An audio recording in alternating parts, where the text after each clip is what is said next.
Welcome back, everybody. Here we are, game 2 of the night. Fire-breathing rubber duckies on the blue side versus the Goon Brigade on the red side. I think we have a game this time, Primus. I think the teams know what they need to do. Wait, are you saying the last game wasn't a game? Don't put words in my mouth. It was very heavily implied, but we will leave it at that. As fans coming in fast and furious, Renekton and Darius from Rubber Duckies, and Corky being taken away by the side of the Goon Brigade. But it's not the Goonies, though. I never saw the Goonies. Then you don't have a choice. You must watch it after you finish casting. I was told that now that I'm an adult, and this was 4 years ago, before I was actually an adult, that now there's no point. I was told that if you don't watch it within a certain amount of time, you're just going to think it's silly. I don't care. You're watching it. You don't get a choice in the matter. That's a bold move, Primus. The bold prediction, if you will, unlike our predictions for this game. The Vladimir was banned away. And Graves gets through, which is first picked for Babu in the jungle role. Malawi and Vladimir being taken off the table, and the last ban's in Teemo. No one likes Teemo, even if it is just a placeholder ban. No one still likes that champion. So Graves, arguably still tier 0 jungler, first picked away. Huge change there already coming in for the fire-breathing Duckies. Yeah, we're seeing the Ezreal going over into the hands of Dive On In, and Zemolas picking up the Lee Sanger. Now the real question is his body going to be telling him no, or is his mind going to be telling him yes this game? That is the eternal question. Or is he playing Iron Fist Lee Sin, which I caved. I got the skin. I mentioned it earlier. It's actually a really cool skin. I personally call that skin the Saitama Lee Sin skin. See, I actually just finished that series this morning at like 5 a.m. Really enjoyed it. Fantastic. But it's hard to not see Godfist Lee Sin as Iron Fist. I mean, he even makes the clanking sound when his fists touch. Though, I do find it interesting that, speaking of Iron Fist, he does actually have a series on Netflix coming out. It's already out. I finished that the week before. So, I know what you're doing after this cast. Well, I don't have Netflix, so I can't watch it. It is 2017, Primus. What do you mean you don't have Netflix? I don't have Netflix. This is absurd. Almost as this picking Blitzcrank once again. I think the ribbon is a bigger point of note than the Blitzcrank. That's a blind Riven, by the way. Exactly my point. We don't, even if it goes mid lane, we don't know the mid laner. And the Kled for best Squidward once again just going to get locked in. I think this is going to King Hobbit. That's one of his actual highest mastery champions, if I remember correctly. From his profile page, it was one of his top most played champions. Please pick the Karthus. I want to see the Karthus, man. So, barring the Karthus pick, Kled Riven. I cannot see it going Riven's way, really, ever. No. If the Kled plays it properly, no. Like, you mentioned last game... But third is the word in the mid lane. You're right. You mentioned last game that one of the biggest issues with Darius is on that execute ultimate. If you do it before Skarl goes away, a lot of the damage is wasted due to the reset. It's the same issue with Riven's broken wings. Yeah, it's a really difficult matchup for Riven because Kled can dance around Riven's mobility to a certain extent. He doesn't have the same level of burst potential just because he's so reliant upon his auto attacks for a vast majority of his burst damage. But it's still a very snowballing matchup because Kled does have more tools within its kit to deal with Riven, but it's still a Riven. If she gets snowballing, she TP's bot lane and makes this Tristana Lulu crying a corner. But Lulu, one of the best picks against these melee assassins because you just polymorph them and what can they do? And the Tristana is another pick that's a little out there. They did a very fantastic job protect the Tristana comp. Kled and Graves to draw attention. Meanwhile, Tristana's got command protect and help picks. So very lively Tristana. It's different. I'll give it that. The issue is their mid-game damage is rather lacking. Do you think we'll see a Bork first Tristana to try and avoid that?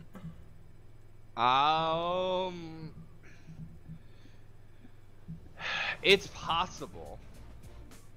I won't say it's likely, but it is possible. So the Blade of the Ruined King first build would be 3,200 gold right off the bat. Yeah. So remember back when part of what people were doing to try and help the Tristana avoid, you know, getting pushed in early and, you know, losing that mid-game spike is we saw a lot of static Shiv first items. It's a lot cheaper. You can get it a lot earlier. Do you think maybe that is the build? Static Shiv into Blade of the Ruined King? Or will My only concern with that build is he's in an Ezreal Blitzcrank green, so it's not like he's going to be shoved in a lot. Yeah, so I mean, they might have, you know, they've realized that the Blitz hook, not crazy, so, like, not crazy effective last game, so maybe they're like, oh, I can sit here and farm this out and just become late game Tristana. Eventually. But again, I still feel like this top lane is where the fireworks is going to be. You have a Lee Sin and Riven versus a Graves and Kled. Come on, can you not be excited about that? Yes, because I don't quite understand how Kled works. So it's going to be lots of damage flying everywhere and lots of confusion. And lots of happy, very happy Graves. But Graves, yes, because Graves getting kills is always a happy Graves. Now, one thing I would like to point out quick before I ask your final thoughts on this. We saw the Ezreal last game from Mokojin, which, you know, the Arcane Shift negates Blitz Hook. Still got hit by a lot of Blitz Hooks. Tristana doesn't have that ability. Yeah, she does. If you rocket jump too early, you still get hooked. That's where I'm going with that. Like, yeah, she can rocket jump out. Yeah, you have a lot less wiggle room. But if you get hooked at any point during the jump animation, you're going backwards. Yes. So, and it's a longer animation. Do you think we're going to be having issues where Mokojin's just getting completely caught by these hooks? I mean, the rocket jump has a longer range, so even if he gets hooked, he's fine because there's a lot less all-in potential with an Ezreal, just because Ezreal can't really hit around minions very easily. So, I mean, it's still a really difficult thing. However, Icarus on the Lulu once again, we saw him get caught out a lot. Something I'm always watching whenever I watch a bot lane is how a support plays around and engage support on the other side. Because how you actually want to play out those lanes when you're that support is if your ADC gets engaged on, you target the enemy ADC, you don't go for the support because the support cooldowns are already spent. There's not a lot of additional damage coming in there. So you want to lock down and try to mitigate the damage coming in from the ADC at that point. So we've hit the rift. We had our discussion about the different picks and stuff. Who do we think is going to win the W? I think it's going to be Rubber Duckies again. You think Rubber Duckies are going to take the series 2-0? Yeah. I just don't feel like the Riven pick's going to be able to get off the ground against Kled. Because while, yes, Hobbit played fantastic and had a massive CS lead, but I feel like Riven's an even worse matchup into Kled than Darius is. So I do like seeing the level 1 early invade, but look at the amount of wards, defensive wards here for the Rubber Duckies. They have 3 at their red buff alone. Trying to play as safe as possible. Something we did not talk about is the Swain in the mid lane. I don't like it. I think Oriana, who was picked before the Swain, I believe, way safer and arguably more active late game. So it's something that I think will have Riven issues as well, where it's going to be, unless you get super far ahead, you really shouldn't be worried about the Swain at any point in the game, especially if Mokujin picks up a reasonably early Executioner's Calling. Well, we didn't see one get picked up in the last game, so... Well, because I'm not holding out hopes. Yeah, I mean, Killer Z was the one on the Vladimir, so it really wasn't the end of the world. However, hooks already onto Mokujin, down to half HP already. I fear that might be what I was talking about. Yeah, I mean, the thing about Riven into Kled also is Riven has a lot more mobility than Darius, so she can stick to Kled a lot easier than Darius can. But the issue for her is, how is she going to maneuver around the level 6 and the fact that her damage gets negated for about a half a second to a second. Well, Kled's dismounted. So, one thing to note as well, neither bot laner went longsword 3 potions. I think it's a little odd. It definitely doesn't show me what build Mokujin's going for. Like, I was kind of hoping they found out by now. But, I mean, even the Ezreal, it's almost odd not seeing it. Yeah, Prungles is taking a lot of damage in this mid lane. What about my 3-pot start? I don't think it's as good anymore with the kind of the falling out of favor of the lethality AD carries. It does build into Blade of the Ruined King, though. True. Which both of these, carries arguably are going to pick up. The flash hook onto Icarus Feather, though. That should be first blood going over. There's the kick coming in from Zamulis. The ward hop in. Mokujin actually going to get a trade kill and the hop out. Should be going down here. Flashes the resonating strike. The buckshot goes in. Zamulis forced to flash away. He's not using the skin, so are you mad at him? A little, but Lee Sin I do have a love-or-hate with, because before I actually played him, I honestly just hated it with a passion, because, you have Shaco property. You either have Godly Sin, who's 90% of the time on the other team, no Ignite for King Hobbit, so no kill going to be picked up there. But I feel like that also happened in the last game as well, where Best Squidward blew that flash really early on, but wasn't really heavily punished for it. So Prungles gets the Thunderlord's proc, gonna hold on to his flash though. Decides he can just walk that one out. Little bit of BM in the top lane. What else is new? I actually missed it, but TP. King Hobbit just flashes mastery. Okay, but TP being burned. Squidward though now not having the TP advantage, but he really kind of needed that HP. Yeah, he needed to get some items under his belt. It's really going to be interesting to see whether King Hobbit looks to teleport back to lane or just use Riven's mobility to get back to lane. No Tiamat yet for the Kled, so there's not really any pushing power there. But we do see the TP coming in from Hobbit. Prungles not having a fun time in this mid lane, though.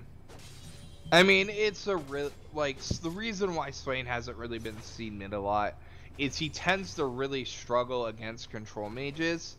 He does a lot better Mokujin jumping in with the rocket though. Gets hooked. Not enough damage. Exhaust onto Hayam Alpha. Arcane Shift out from Dive On.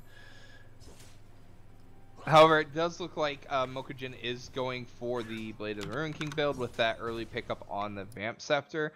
Also, something we should mention is the excellent decision making from Mokujin on that earlier gank to get a 1-for-1 despite getting ganked was very crucial. Yeah, I mean, getting the Vamp Scepter, it's not a lot of damage, so it's not too pressuring into the tier Ezreal. Ezreal's not having a good day, but it could be worse. It could be a lot worse.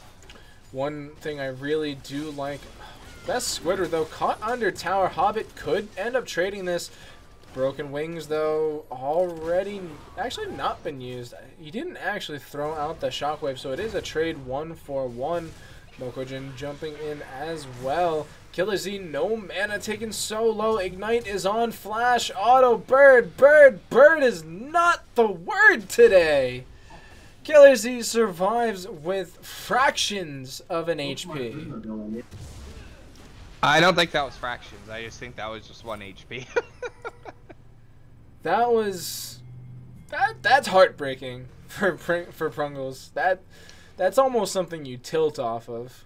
Yeah, because that's both his summoners down, and he's getting... Buckshot coming in, no flash, will be going down. Mokujin picking up the kill. And that's 2-0 on Tristana on a comp designed for Tristana. So, yeah, I don't think she's going to have a mid-game trough. So, pause coming in. Let's take this time to talk about some creep score, Primus. 54 on Killer Z Orianna, 39 on Prungle's Swain. Swain now, I think, arguably much higher gold cost to play than the Orianna. Well, it depends on what build he's going for. For Orianna to become truly effective, she really needs about 2 items. Swain really needs... Well, it depends whether he wants to pick up the early MR. If he skips early MR and goes Zanya, is he still relatively effective as Swain with the Roa or GLP if he chooses to go that? I personally prefer going Roa on Swain. I'm not a big fan of the GLP on Swain. I think Proto Belt should just be like #1 item for all mid laners.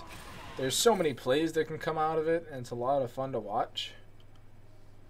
You just like seeing kills. You're right, but I'm a play-by-play, so I'm a little biased. I think it's more than a little.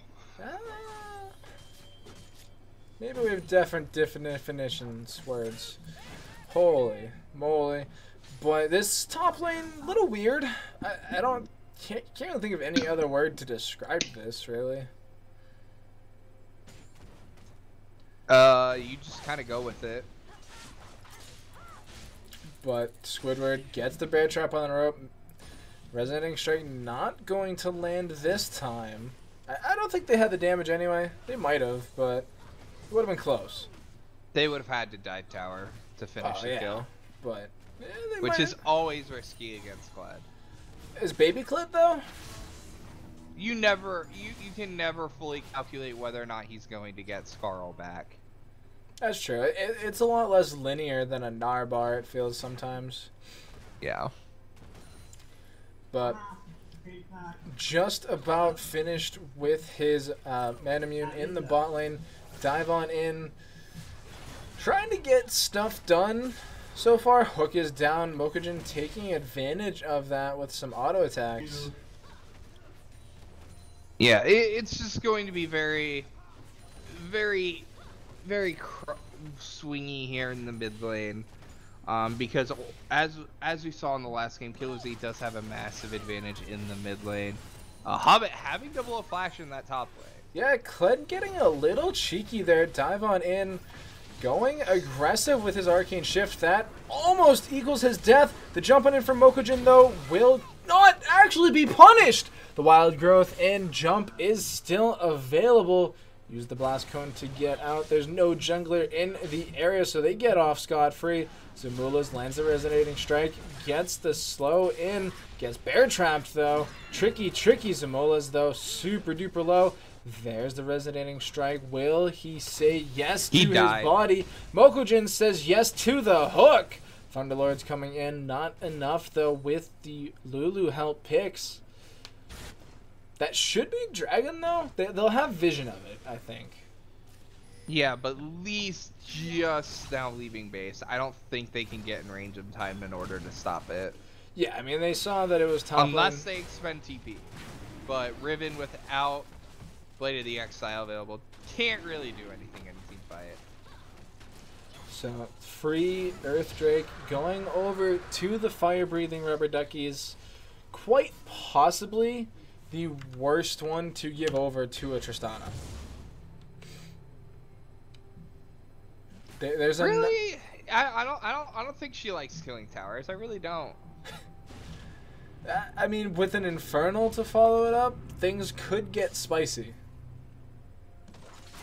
I mean, just because you like your spicy meatballs. Can't say I've ever had spicy meatballs.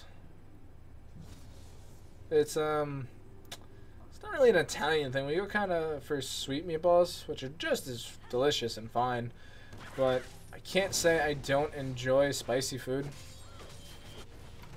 Some Thai food maybe, or some spicy pot stickers. Whew. That's your jam. Yeah. Some spicy Korean barbecue.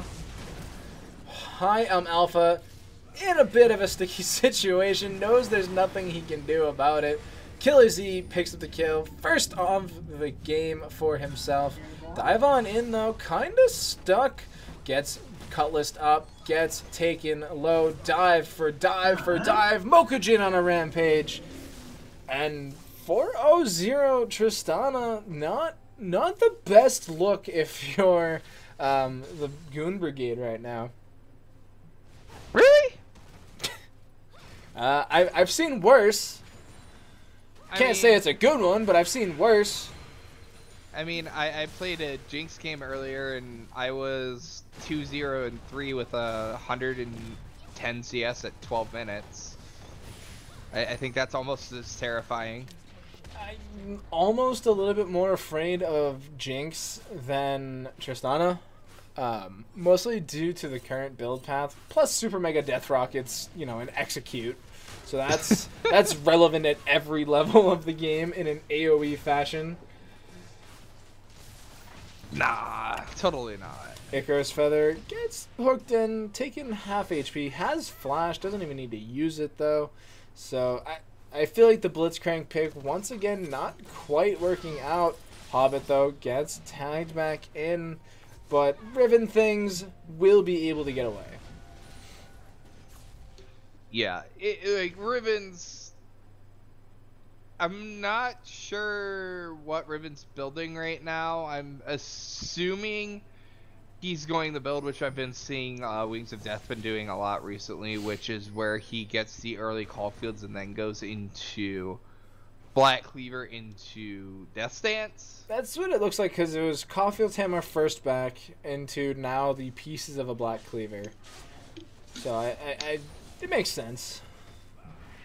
A lot of CDR and a lot of Mokujin playing a bit far forward, ends up eating a Dragon's Rage kick into some tower shots, into some birds, into a robot fist, into a whole lot of gray screen.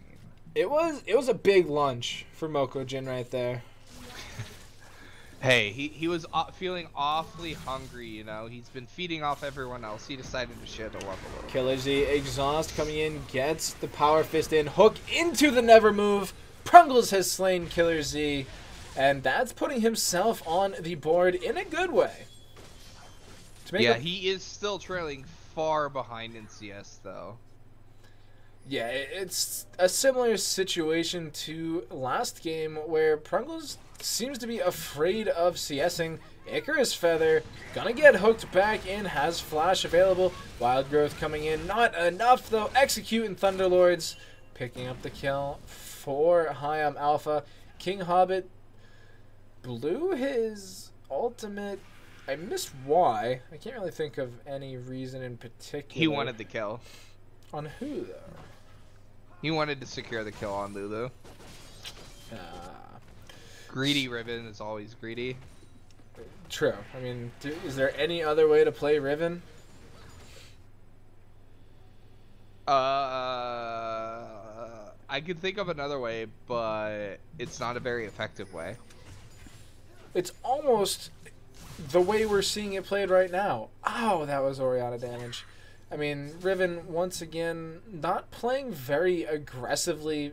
You know, she seems pretty content to just keep accepting these waves on their tower. Yeah, but it Riven doesn't become as useful as Kled. It just literally Riven cannot team fight effectively around a team that's positioning properly without her flash. Oh, that's a lot of damage. Half HP from just a bear trap and some autos. King Hobbit forced to run out of potions, but if that combo lands again after, say, a charge, with maybe a collateral damage, that's one dead Riven. I'm surprised we don't already see Baba Ganoush up there. I mean, there's no reason for him to really go up there. I mean, yeah, killing the Riven is fine, but I mean, you have Dragon coming up, which is an Infernal in 10 seconds. I would find that a little bit more important than diving a Riven. Especially now that you just saw Lee Sin top lane.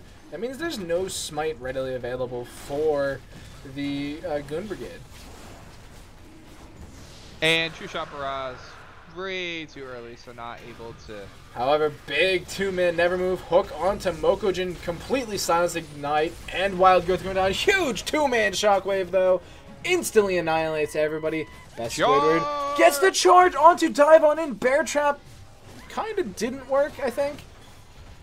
Bit of a weird slip there. The ward hop there keeps Zamula's alive.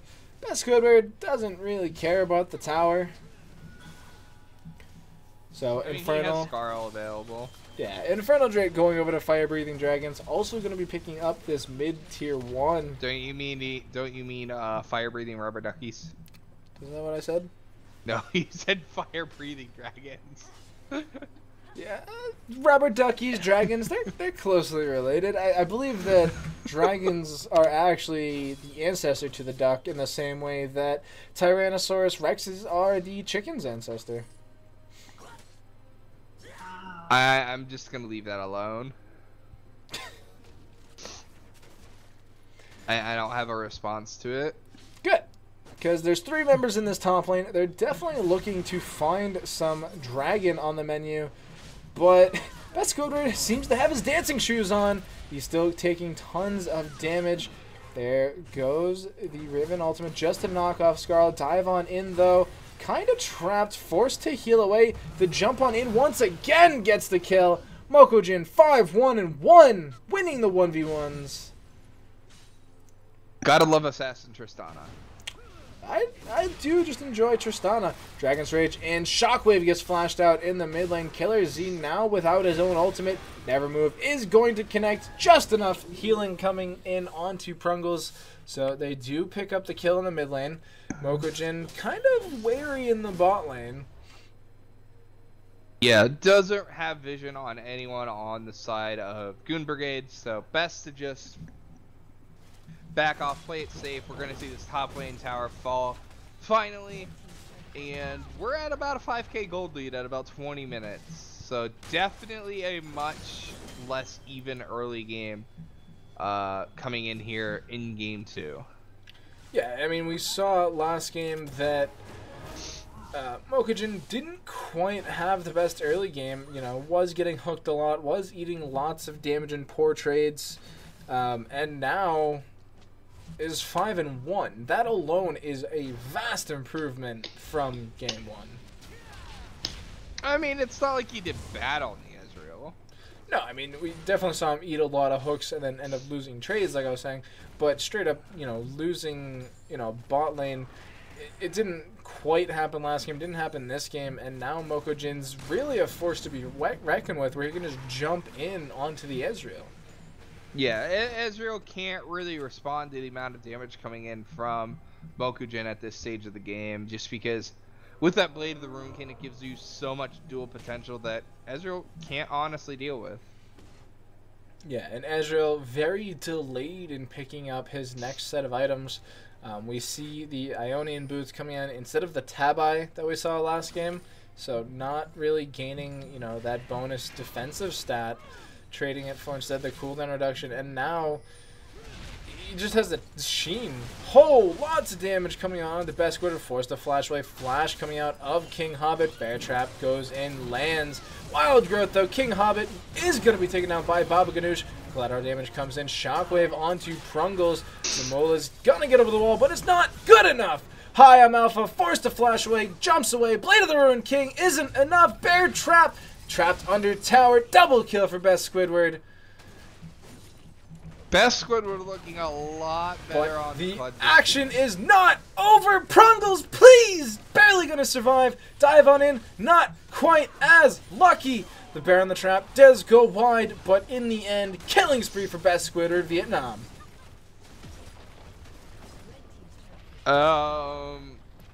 Yeah, it's anyway. What I was saying is Best Squidward's looking a lot better on the CLUD this game than he did in the last game.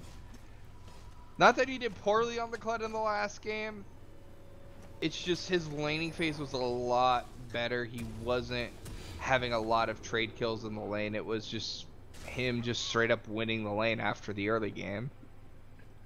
Yeah, I feel like the matchup is easier in a way. And I know it sounds weird, when you're talking about a Riven, but just looking at, the scoreline, the CS could be a bit better, but just looking at the overall play this game, it almost seems like Squidward's more confident in the Riven matchup.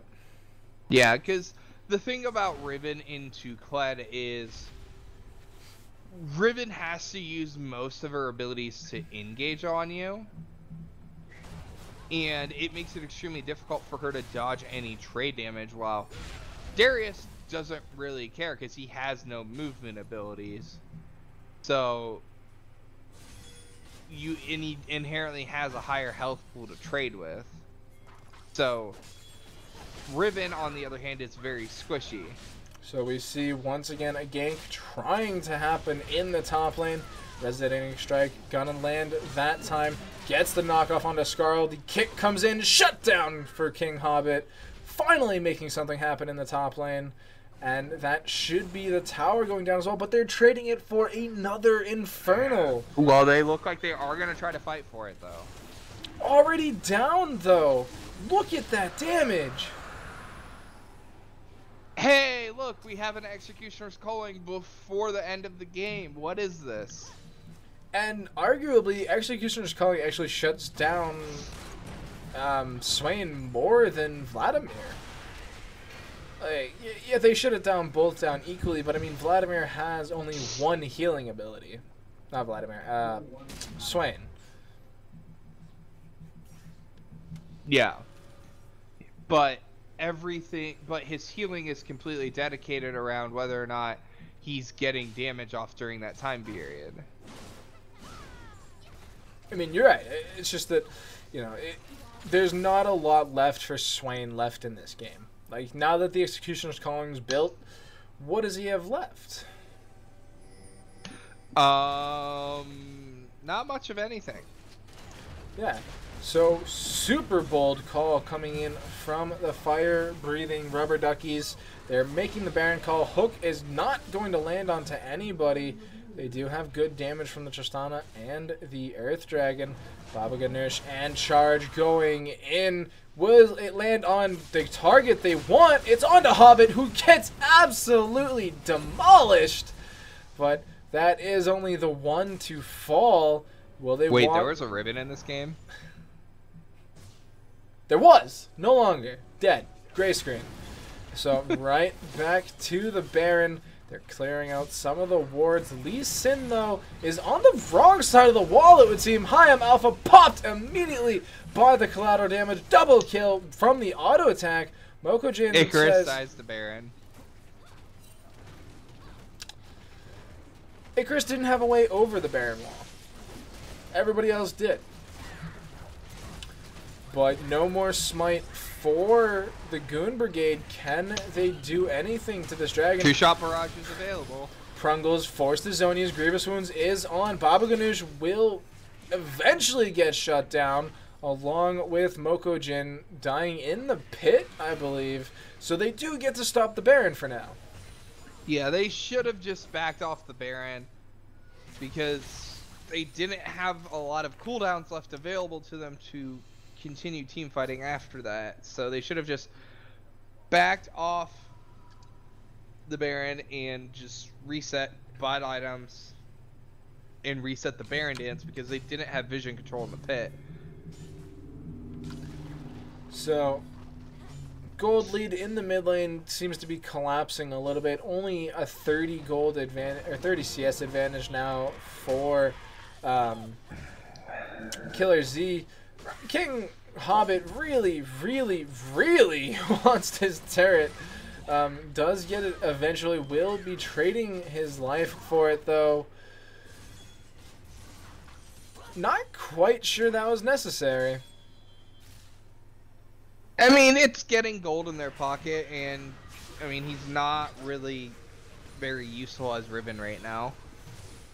I mean, he has 40% CDR, but it's not like he's bringing a lot of damage. Oh, the giant two-man shockwave with the auto attack. Thunderlord secures the kill. Icarus gonna get hooked into tower, forced to wild growth. That's not enough.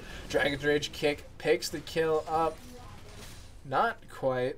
Kill did go over to Prungles, but now not sure what's left to defend the tower. There's no Ezreal, there's no Hobbit. And Prungles is in base. And Icarus Feather not quite, you know, the tower taker. No, not really. So we see towers going down both mid and bottom lane.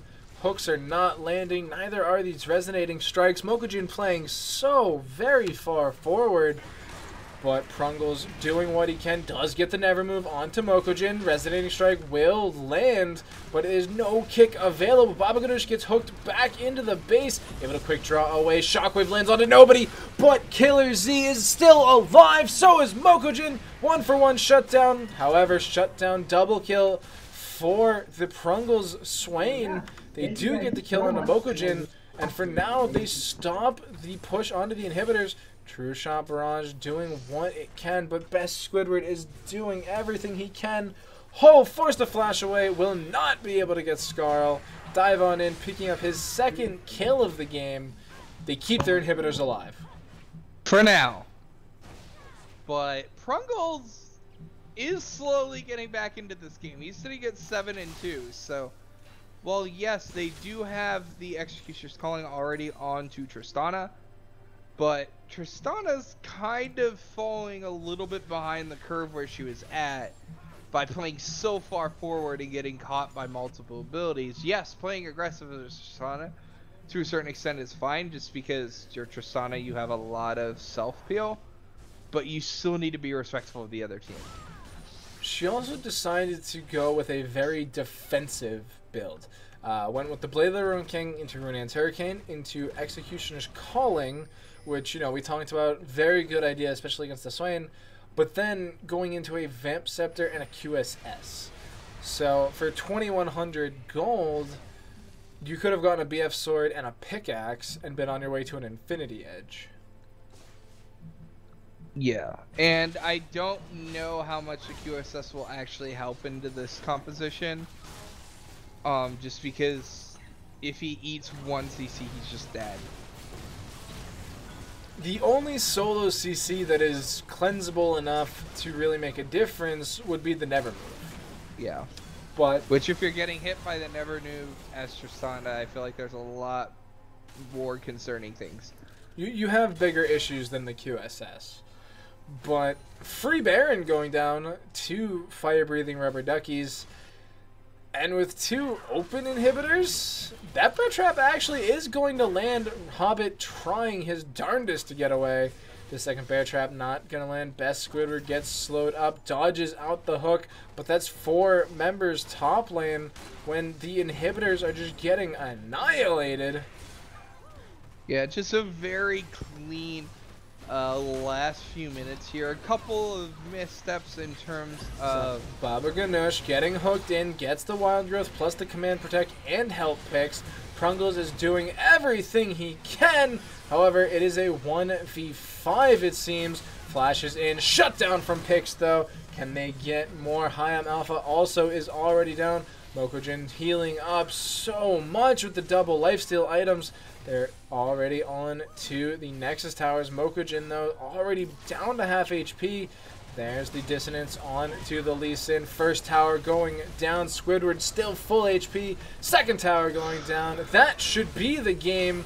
That's the Shockwave on to the Riven. Zamola's trying to get the kick in. He gets the kick onto Mokujin. Goes down, but it's not enough. Squidward, once again, only has eyes for that Nexus and seals out the series 2-0. Yeah, definitely well played series coming in on the side of the fire-breathing rubber duckies. Definitely well played on both sides, though. This game, they had a much cleaner early game, but they did have a lot more missteps in the mid-game in terms of closing out this game as opposed to last game.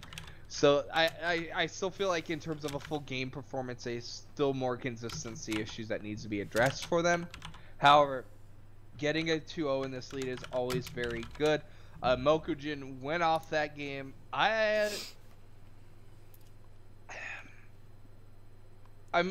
still think he deserves MVP this game. Mokujin? Yeah. Yeah, I mean... But in terms of the series MVP... I still think Killer Z slightly over Mokujin. Killer Z did get robbed of a couple kills there towards the end, landing fantastic shockwaves onto multiple members and not able to get the kill just due to the Tristana auto attacks doing so much. But yeah, I agree.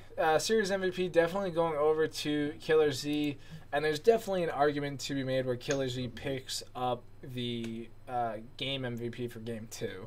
I mean, Mokujin did very well early game, did kind of, you know, take a back seat later on in the game, but well played by them. Definitely able to get damage in and do what they need to do to pick up the W's.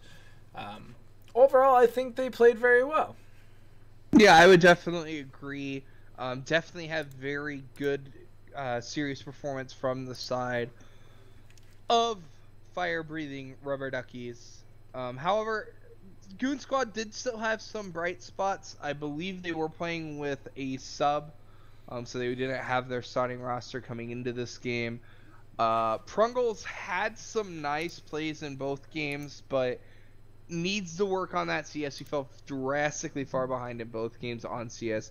King Hobbit, as much as I think his comfort is with carry champions, I think his team needs him to swap and maybe look at playing some more tanks.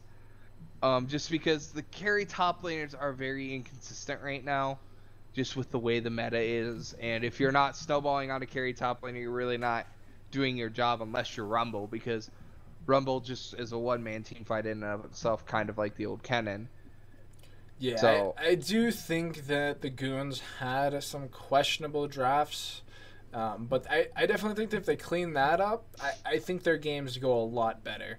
Because if you can get, you know, a stable top lane champion and a stable bot lane champion, you no longer have to worry about feast or famine. I mean, you can play for late game, you can play around objectives a bit cleaner, and then it comes down to, you know, who has the better play calls and the better shot calls versus who just straight up has the better champions.